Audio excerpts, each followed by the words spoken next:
Hey, creative. Are you ready to discuss profits, the money, the ways to make it happen? The Profitable Creative Podcast is for you, the creative, how you define it. Videographers, photographers, entrepreneurs, marketing agencies, you get it. CEO of Core Group and author Christian Brim interviews industry experts, creative entrepreneurs, and professionals alike who strive to be creative and make money at the same time. Sound like you? Tune in now. It's time for profit. Welcome to another episode of The Profitable Creative, the only place on the interwebs where you will learn how to turn your passion into profit. I am your host, Christian Brim. Special shout out to our one listener in San Antonio, Texas. No puedo traducir en español. But, you can follow along in English. Thanks for listening. Teri Brown, welcome to the show. Thank you so much for having me. I'm excited to be here today. Do you speak Spanish? I do not. I can say no habla español, and that's about the extent of it. Yeah, I just said we're not translating in Spanish. So my Spanish is rusty, to say the least. So give us the lowdown on Teri Brown. Downtown. I'm kind of getting jazzed with the name. Are you getting jazzed? You're going to go with all the ounds? Downtown okay. Teri Brown, yes. Yeah. So I am an author. I'm a podcaster. And I am a speaker. So those are kind of the three big things that I do, and they all have found a way to tie into one another. That's my bird clock. I hear that. Yeah, it's a couple minutes slow. It was a gift, so I can't get rid of it, but it is annoying. Sorry. So what do you speak, write, and podcast about? All right. So I write mostly fiction. However, I do have a memoir that's out there because my husband and I rode across the United States on a tandem bicycle. So we rode 3,102 miles on a tandem. And so, you have to write about that. And then my speaking has been a lot around that tandem ride and the lessons that I learned, which is what my book is about, 10 Little Rules for a Double-Butted Adventure. And it's life lessons that I learned while on the road. And then my podcast, I talk with other authors who are kind of in the same place that I am, which is we've got books, but we're indie authors. We're not these well-known, big name, everybody's heard of you authors. And trying to find a platform is really difficult. So I read their book and then we have a book discussion. And that's so I kind of do the whole thing, and I've found a way to kind of massage it into one brand of me. I love it. So how long have you been doing this? My first book got published in January of 22. My podcast started in January of 24, and I began speaking about the same time, January of 24. When did you do the bike ride? In 2020. Oh, so COVID. During COVID. Yeah, the COVID summer. Yeah, was this just to make it even more. Or was this a reaction? No, this was planned. My husband, when he and I were dating in 2018, he said, I have always wanted to ride across the United States on a bicycle. I saw it happen in 1976. I was in the military, couldn't go, would give anything to be able to do that. And I had been wanting to do something big and bold and way outside of my comfort zone. So I asked him, are you planning to talk about this for the rest of your life, or are you going to do it? And he said, no, I really want to do it. And I said, count me in. And what's crazy is at the time I had no intention of marrying him. I had no intention of ever being married again. And yet we ended up getting married, and then we went on this great adventure together. So it was definitely planned. In fact, it was almost canceled because of COVID. Did he still feel the same way after the trip? Yeah. Okay. Yeah. It was pretty incredible. I wouldn't do it a second time, but I am so thankful I did it the first time. Yeah, I mean, my wife and I took a road trip last month up to Jackson Hole, Wyoming, and we stopped in Montana and Utah, and I cut the last leg off because I was like, I can't sit in the car I'm just anymore. Done. Right. Right. Being on a bicycle for that long? Did you train for this, or? Yes, so we did train, but I'm going to tell you right now, there's no amount of training that really prepares you for what you're going to get. Or at least we didn't prepare in a way that let me know what I was going to get. We did about 1,000 miles of training over a year. But they were little 20-mile rides here, 30-mile rides there. We live on the coast of North Carolina, which is very flat. So occasionally we would take our bicycles somewhere else to try to get hills. But the very first day of our trip, we started going over the mountain range in Oregon. Okay, hold on a second. So you flew across the country to We start did. back? We took all our stuff across the country. Okay. And then rode back to the East Coast. And the reason that most people choose to go that route versus from the East Coast to the West Coast is prevailing winds are west to east. Oh, yeah. That makes And sense. you don't want to be doing the Going into the wind against the whole time. Right, Sure. right, exactly. So, okay, so you, how many miles a day were you going? An average of 42.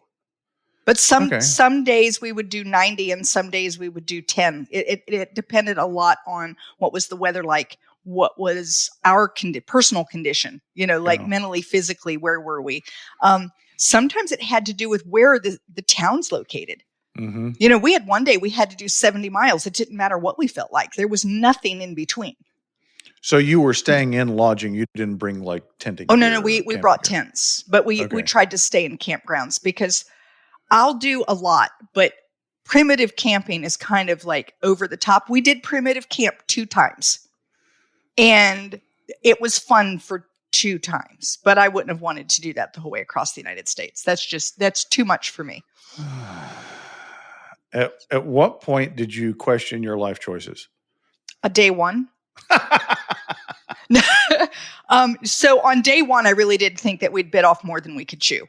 It was up all day long. And we didn't make it as far as I thought we were going to make it that day. And I was just really overwhelmed. Then I kind of calmed down a little. Then I really worried about getting over the Rocky Mountains. So that was a big fear. And then that day that I told you we had to do 70 miles, that day I was going to quit. I was done. When we finally made it to our motel, and it would be a motel without the T and possibly without the L, when we finally got there, I thought, I'm done. And I don't mean done for today. I mean, I'm done. This ride is stupid. Never getting on a bicycle again. I'm never doing it again. Right. But I kept a blog and I put it out there to my friends that I was just completely done. I can't do this anymore. I don't see the value in it. And I had a friend reach out to me who said, it's perfectly okay to be done with something. And what you've done so far is amazing. You've made it over the Rocky Mountains on a tandem bicycle. Few people can say that. However, don't quit on a bad day. So, okay. Had you done endurance? So when I met my husband, when I met Bruce, I had not been on a bicycle in 40 years. Okay. I am not an athlete. My idea of athleticism is a casual walk along the beach while looking for shells. I am not that person. My husband, on the other hand, is very athletic. He ran marathons, did triathlons. He was 25 years as a Marine. He was very fit and capable. And then there was me. And so it's one of the reasons I kept the blog, because most of the time when people keep a blog about an event like this big, huge thing, they are like Bruce, fit, capable, ready, and very few people like me attempt it. Well, I made it. And that's why I tell people it's more about determination and willpower than it is about anything else. If you really want something, then you can make it happen, even if the odds are against you, even if you're too old, too fat, too all the things I was, right? That you can make it happen if it's something you want. And if it's something you really don't want, I can promise you will not make it. Yes. And I can see a lot of parallels to the entrepreneurial journey. Absolutely. I talk about in my book, Todd Henry, author of The Accidental Creative, among other things, Brave Habit. I interviewed him for the book, and he was talking about the word passion and the Greek word for passion which I don't remember. Periklos, I don't remember. Anyway, actually means to suffer. And he, and then I was like, oh, well, the Passion of the Christ, that makes more exactly. sense. Exactly. I just thought of that. It was like, right? Oh, that's why that is. Yeah. Okay. Why, it always seems strange. Yeah. But he said, as an entrepreneur, as a creative, that you have to be willing to suffer for it. Doesn't necessarily mean you will suffer for it, but if you're not willing to suffer for it, then you've got to be able to be uncomfortable. Yeah. If nothing else, if we don't like the word suffer, if that scares you a little, how about just be uncomfortable? To be put into spaces that it doesn't feel good right now, that things aren't going the way you thought they were, that you're going to have to figure out how to pivot quickly. You thought you were going to do this and bam, now you're doing something else. And we ran into that over and over and over on the ride. And when we finished up that ride, like I said, I was the person who hadn't been on a bicycle in 40 years when my husband and I began training for this. And I am not athletic. And I am so klutzy that my brother said, Teri, you can't chew gum and walk. How are you going to possibly make it across the United States on a tandem? So when I finished that ride, my thought was, I can do anything I put my mind to. It's not a matter of, can I do it, but what do I want to do? And 14 months later, my first novel came out. So it changed very much my thinking and what I was capable of, and changed my feeling that I was kind of towards the end of my life. I was in my mid-50s. I had been divorced twice. I'd lived in an abusive relationship. I kind of thought that things were winding down and that my life was going to be more about being a grandma and just figuring out how to survive. And after that ride, it was like, oh, I've got so much left in me. I have so many things I want to do that I want to accomplish. And so it really flipped a switch for me.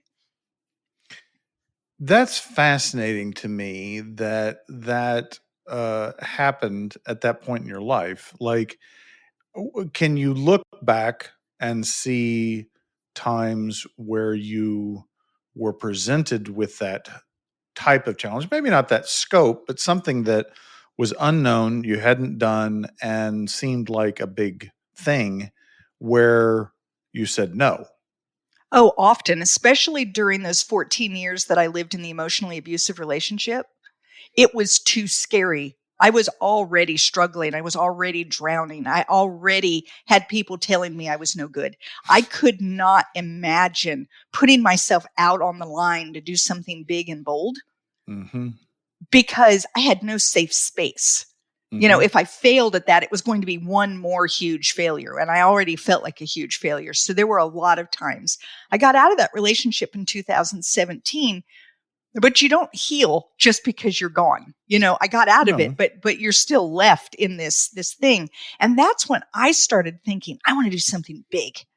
I want to do something big and bold. And so when Bruce said, hey, I wanted to ride across the United States, I thought, that's big and bold. That's huge. And especially for me. Yeah. It might not be huge for some people who are super athletic and they do these, mega marathons and all these other things. But for someone like me, who I'm a desk jockey, I it's a big thing for anybody. There's the physically writing, yes. Yeah. But you've also got the logistics, the weather, there's a lot of stuff. Well, and then we had COVID. Just throw COVID in there just to make everything even a little more fun, because there were times where you would get to a campground and it's not open. And there were times where you would be planning to stop in a certain town to eat lunch and find that all the restaurants are closed. Yeah. There were a lot of things that changed how we had to do our ride. We had to definitely make sure that we had some instant meals with us at all times, just in case we couldn't find someplace open. We had to be willing to sleep on the side of the road in a tent. You had to kind of be willing to you had to be willing to ask people. We actually asked a stranger one time if they would let us put our tent up in their yard because the campground was closed. Right. And they were kind enough to let us. Yeah. I mean, okay. So One of the things that I think you're describing, the passion for something and the willing to sacrifice your comfort, if nothing else. What was so it wasn't like writing the novel, right? Like that was you creating something and putting it out there. This, right. What was your motivation to start it and finish it? There were a couple. One of them was I felt I needed to prove to the world that I had value. Now, turns out the world did not believe I didn't have value. I didn't believe I had value. So it was me I needed to prove it to. I didn't know that when I got started, but that was my big motivation is I wanted to show people that there was still something left of me because I didn't really feel it myself. I also wanted to complete it because of my husband. This was a 40-year dream for him. You know, and he wanted to do it, and I wanted to be part of that with him. And then just to make it a little better for both of us, because sometimes when you do something just for yourself, it's not enough to get you over the hard days. We decided to try to raise money for Toys for Tots, which was something that my husband was very, very involved in. And so our goal was to raise enough money that any child in our county who asked for a bicycle for Christmas that year would have the ability to get a bicycle. So that was so on the worst of the worst days when he was not feeling it and I was not feeling it, we'd say the kids, and then you could pedal just a little further. Yeah. And I assume you were successful. We were. We made it all the way, 3,102 miles. Oh, I meant in the fundraising. Oh yeah, we were. It was so successful that it's crazy. We not only funded for our county, but an additional county, and every organization in our county that asked for help with children that year got the help they needed. I love it. So it was, and then what was really cool is the following year and now years, those same people that donated because of us have continued to donate. And so our ability to help children in our area has probably about quadrupled because people are now aware of Toys for Tots and what we were doing. I love that. Yeah. So you get back, you sit down. The first thought to your mind was, now I can write this book. I mean, like, was this something that you'd been thinking about? Yes. So I had been writing. I call it secret writing. No one really knew anything about it other than Bruce and a couple of my children. I mean, I just kept very quiet. So not published. Oh no, not. Okay. I wasn't even showing it to people. I mean, okay. And I didn't have a writer community. I didn't have friends that were writers. I was very much doing it on the quiet because I didn't believe in myself. I get back from the ride and I said, I have this manuscript here that I like. And so I started querying it and I found a publisher, a small press. And what's crazy is they shouldn't have taken it. It was in terrible shape. But I think that they saw that with editorial help that it would be worth it. And they gave me that editorial help and bam, the book came out. And so I just feel like the stars really aligned for me. I decided I wasn't afraid and I was going to put it out there. And I happened upon someone who said, here's someone who's not afraid and they have something that we can turn into a book. And that my first book actually won 12 awards. I love that. Yeah. And so then you've continued writing and wrote a book about your trip. Right. So I've got 3 novels. So they came out in January of 22, January of 23, January of 24.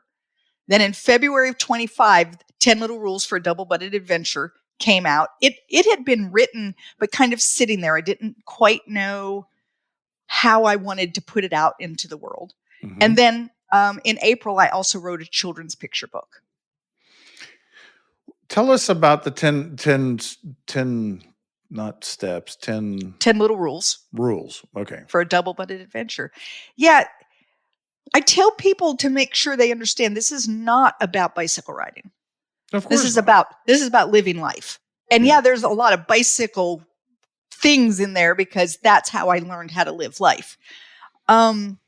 These are 10 life lessons, things that helped me get through, and I didn't realize I was even learning them. I kept a blog the whole way, and it was a very detailed how many miles we rode, what the weather was like, how many flat tires we had. It had everything, but it also had my interpretation of the day.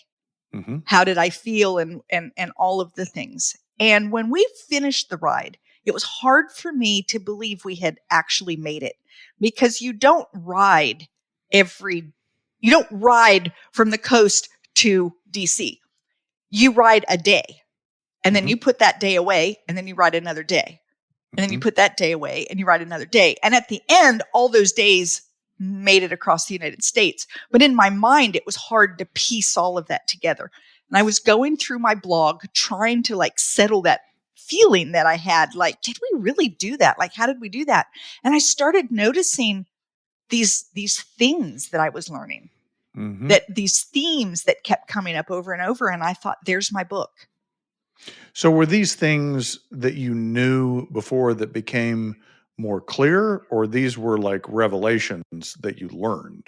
I think a little of both. I think sometimes it was, I'd never considered it before. And I think sometimes it were things that maybe I knew a long time ago and had got buried beneath a lot of living yuck that, you just kind of forget who you are and what you're capable of and what you can do. And, keep dreaming is something I think I've always known, but I had forgotten. I had pushed it down so deep because I didn't want to keep dreaming. But one of the ones that I had never considered before was don't quit on a bad day. I'd never considered the fact that quitting is okay. Because sometimes stopping something is exactly what you need to do. I needed to get out of that bad relationship. Sometimes you're in a job that's going nowhere and it's not suiting you anymore. Maybe you're in a relationship that is no longer healthy for you in some way or another, right? Maybe you're living somewhere and it's horrible for you and you really should be somewhere else. It's okay to say, I'm done here.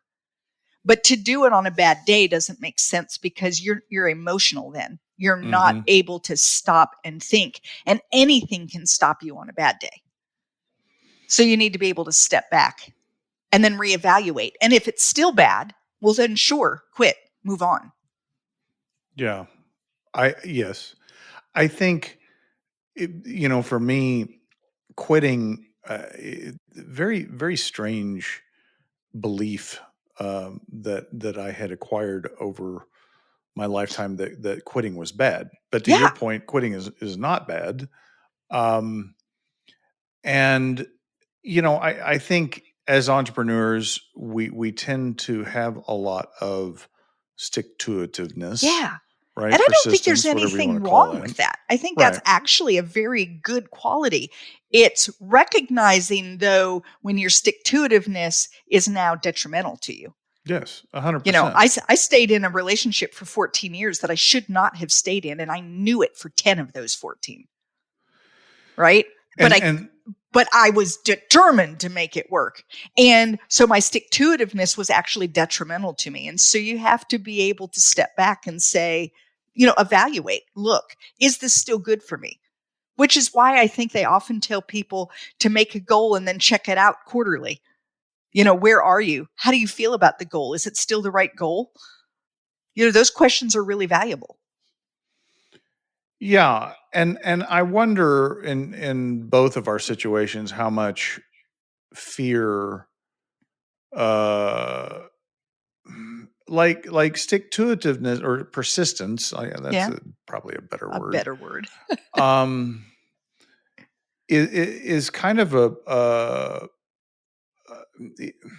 you can use it as protection, right? Yeah. Like from your fear of the fear of stopping something. In my case, it was being in charge of the marketing side of the business, and I'd always been in charge of it.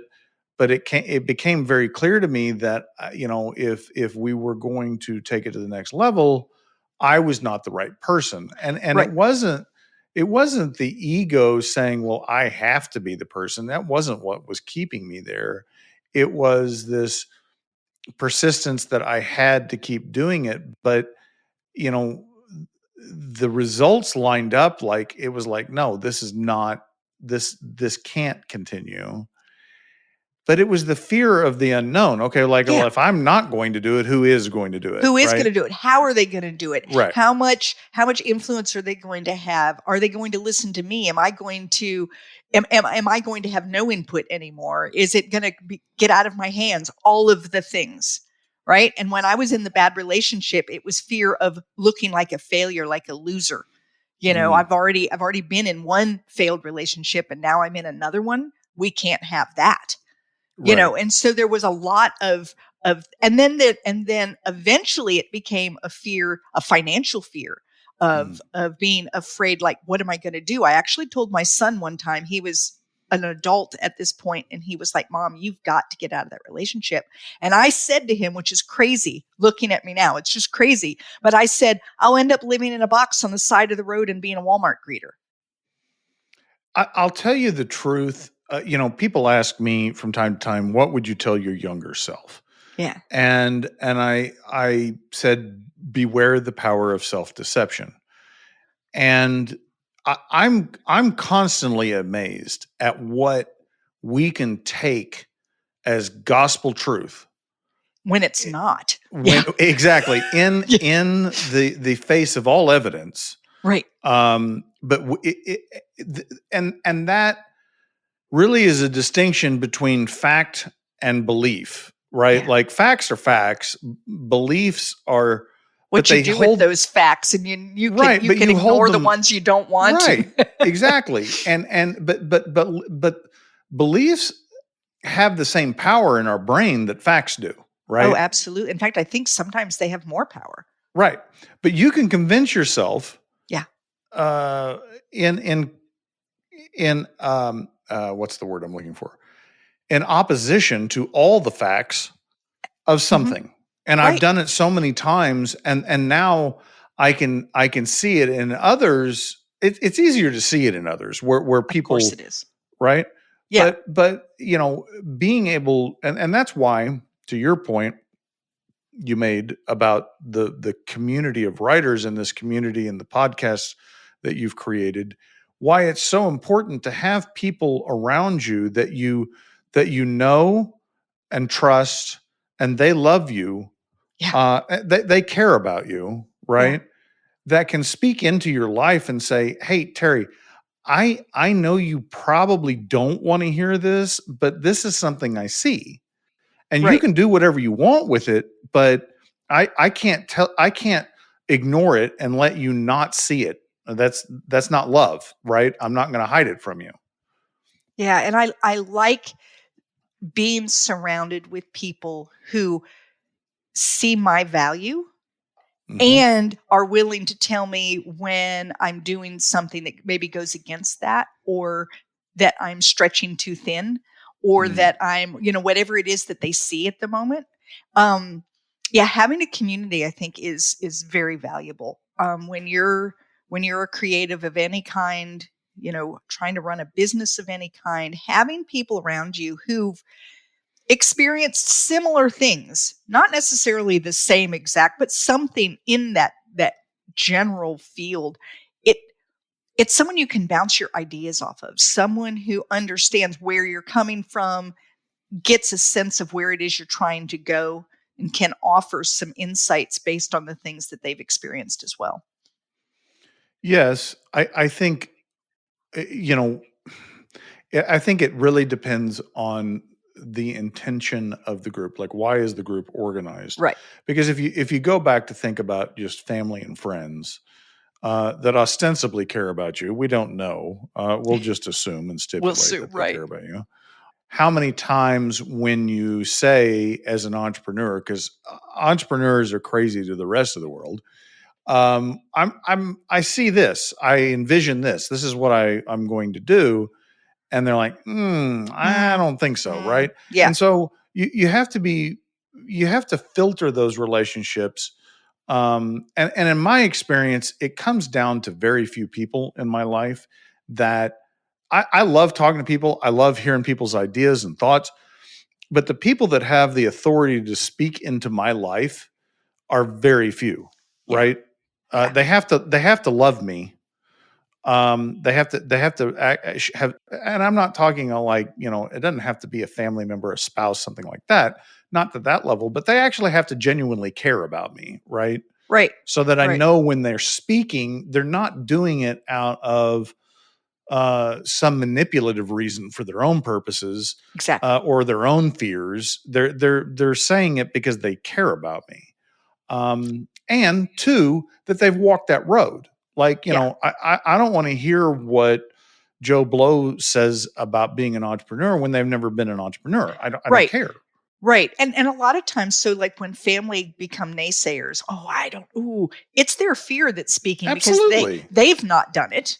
Right. And they'd be terrified to do it. And so they're trying to save you from yourself. Well, what it is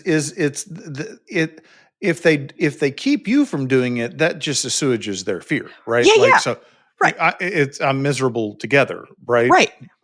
And I don't think that they're doing it in a mean-spirited way. They really believe that they're saving you from yourself. Yeah. Yes.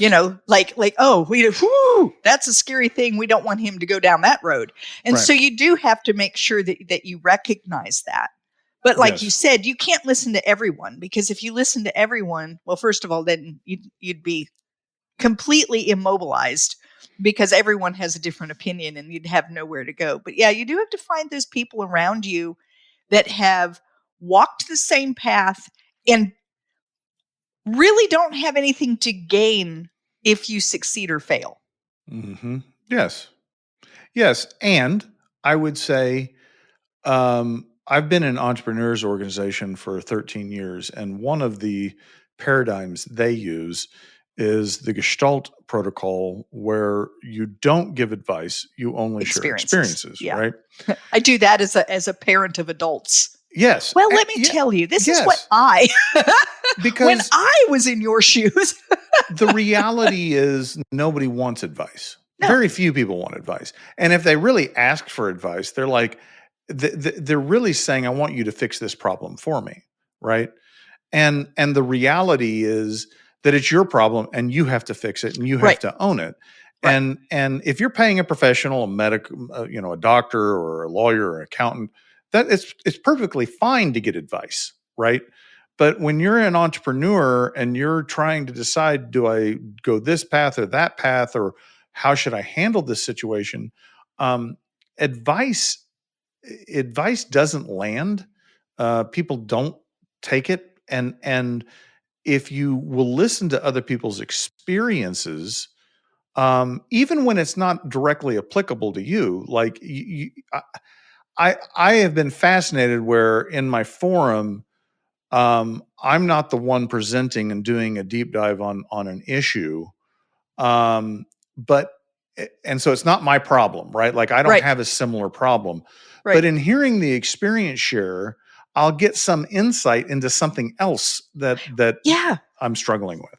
Right? Oh yeah. I think a lot of times, when you're asking for advice, what you're really asking for is, tell me what you did, because from what you did, I may glean something. I'm not going to be able to do it the way you did it, because my situation is not your situation. And I feel that way when I talk with other authors.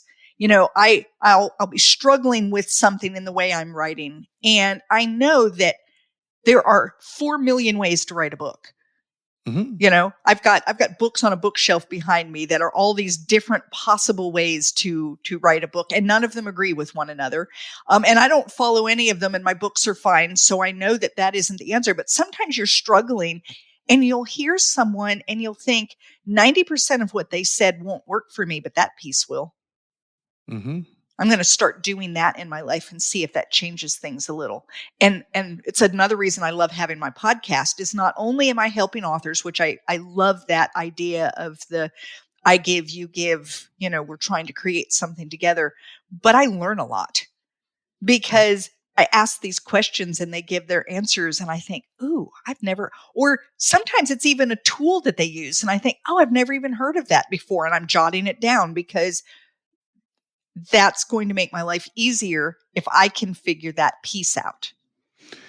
Yeah, I don't see creatives running into this as much as others, but the collaboration and the cooperation is so much more productive than the isolationism of like, I got to protect what's mine, and I can't share anything with you because you're going to take advantage of me. Right. I don't notice that among authors. I can tell you that generally. Now, not to say that there's never one, but generally speaking, if an author has figured out something that's working for them and you ask them about it, they'll tell you everything there is to know about it.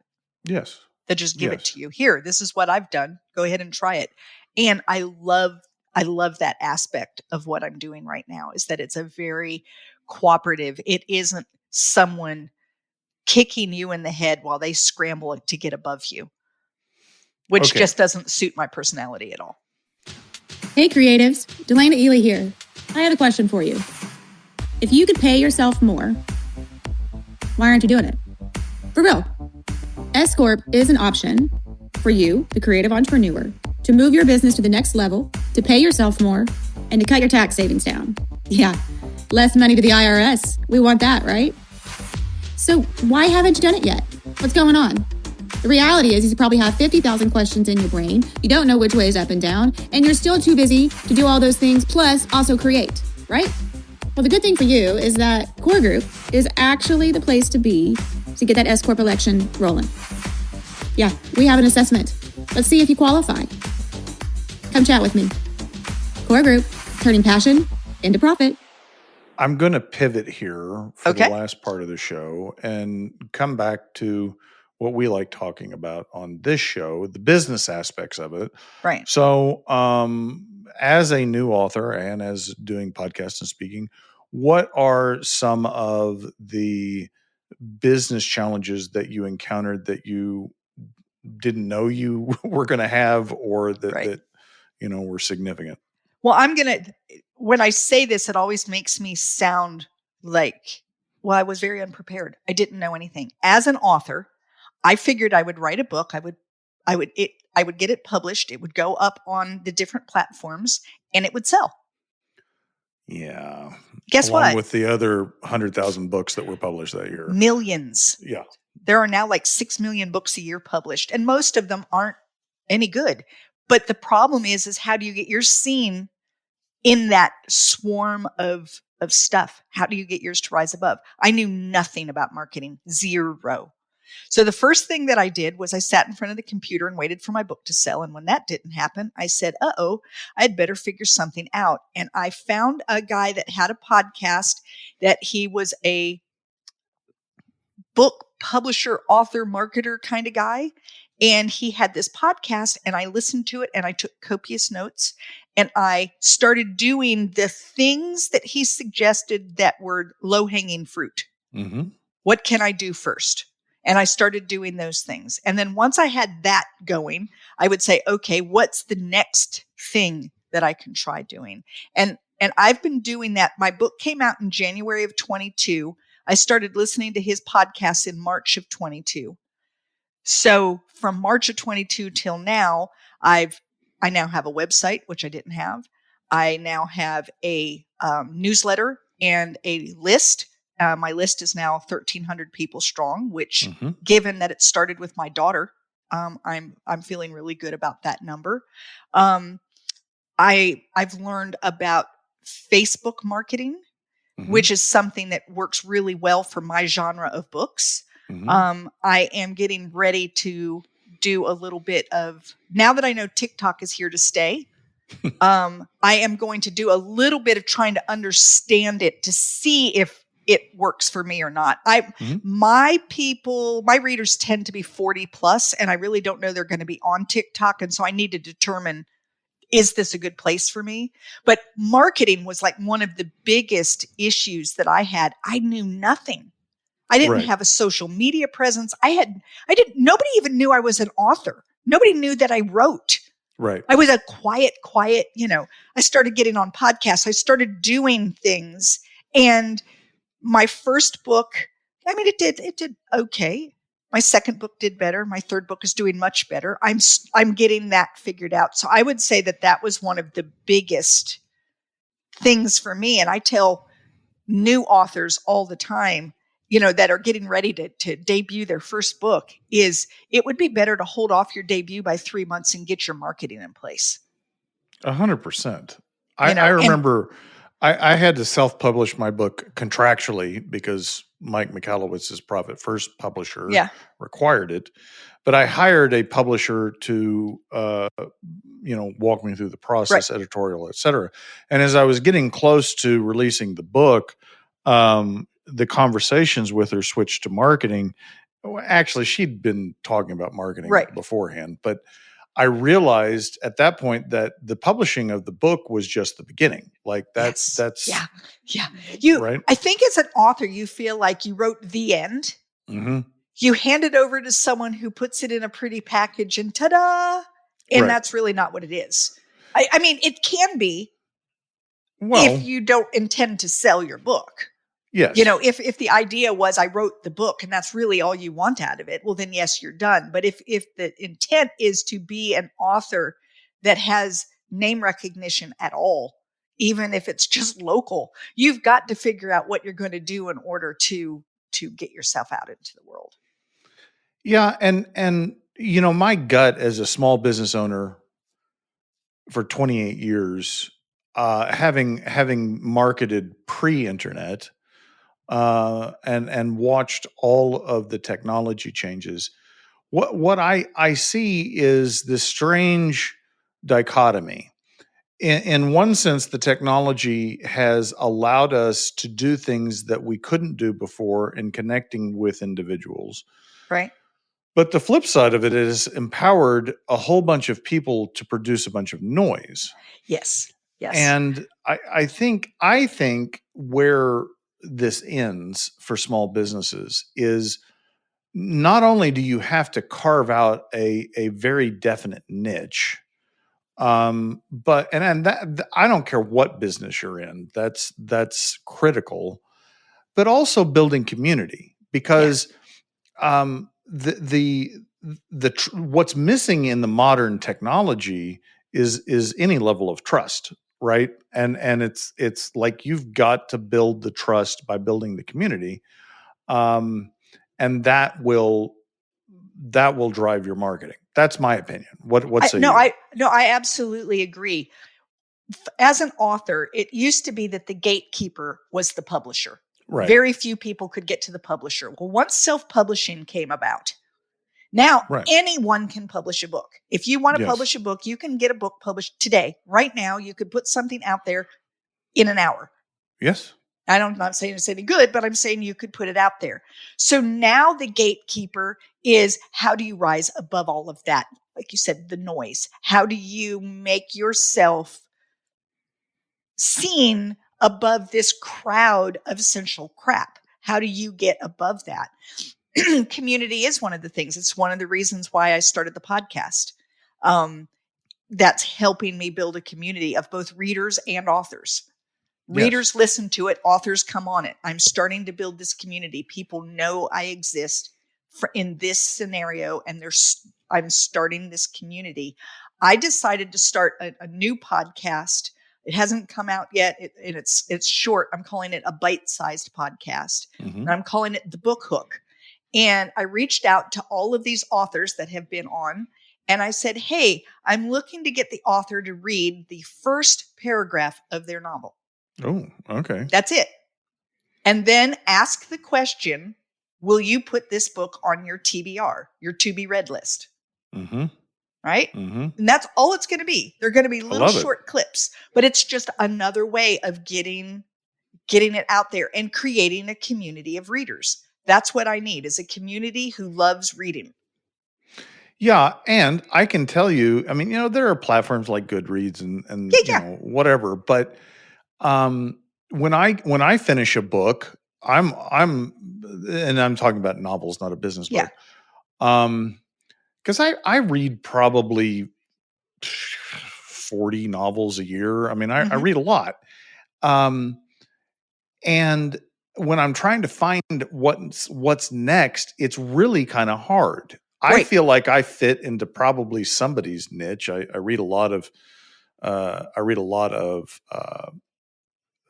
fantasy and science Mm-hmm. fiction, but I also read like historical fiction or occasional biographies. Someone recommended, well, you need to go read the short stories of Hemingway. And I'm like, oh, right. And he was spot on, sure. right? Right. And because I was like, oh, this is really good. But my point is that I need a place. I need a community that has like minds, not because I want to hive mind, but like, what have you found? Yes, right. Exactly. And so Online for Authors, which is my podcast, I talk with authors from all genres. The only one that I don't go into, I don't do horror because I can't read it. And I insist that I read the book before I have the author on. So if I'm talking about the book, I've read the book. And I can't read horror because my imagination is entirely too good. And then I can't sleep. And so I don't do that. And then I also don't do erotica because I absolutely refuse to talk about that on a podcast. So those are the two I don't do. But other than that, I go across genres, which also has been an amazing thing for me because I love historical fiction and I tend to read there. Mm-hmm. Like on my own, if I'm going to go and pick, that's where I'm going to pick. But because of this, I'm now reading fantasy and science fiction and thriller and I'm finding out that there's variations of these. It isn't just fantasy. There's high fantasy and there's all of these other things, right? That I was perfectly unaware of because I stayed in my little zone.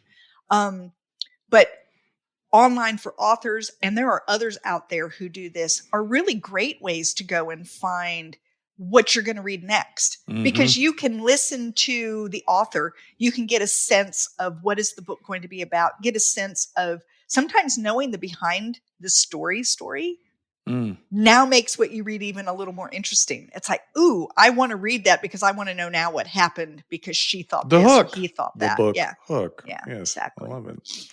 So, Teri, how do people find out more about your podcast, your speaking, your books?